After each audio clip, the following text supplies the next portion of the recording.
An armistice with Italy has been concluded. It is a great victory for the United Nations, but it was also a great victory for the Italian people.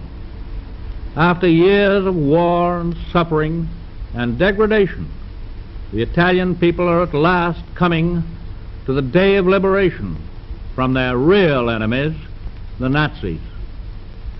But let us not delude ourselves that this armistice means the end of war in the Mediterranean. We must drive the Germans out of Italy as we have driven them out of Tunisia and Sicily. We must drive them out of France and all other captive countries.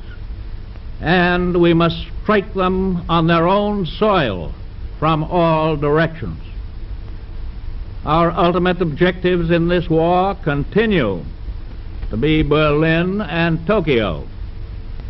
I ask you to bear in mind that these objectives mean that we have still a long way to go before attaining them.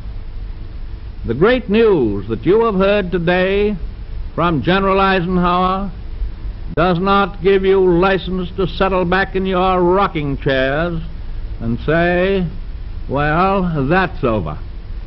We've got 'em on the run. Now we can start the celebration. This war does not and must not stop for one single instant. Our fighting men know that. Now it is your turn. Every dollar that you invest in the Third War Loan is your personal message of defiance to our common enemies, to the ruthless savages of Germany and Japan. And it is your personal message of faith and good cheer to our allies and to all of the men at the front. God bless them.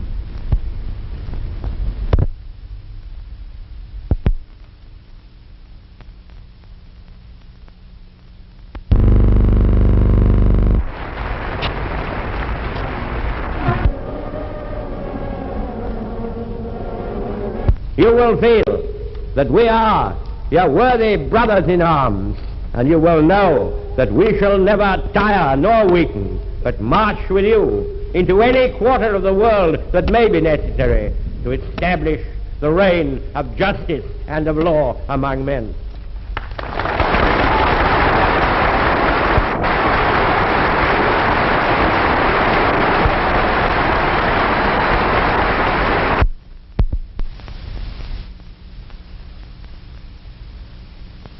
An attack on the German war machine with no frills.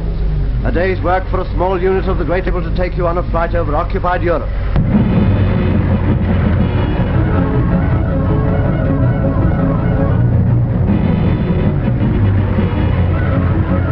The streets and roads of France.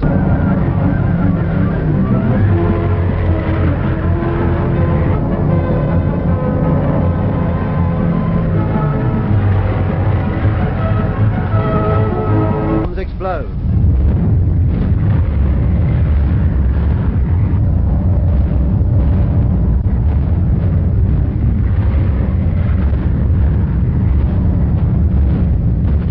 Over Europe.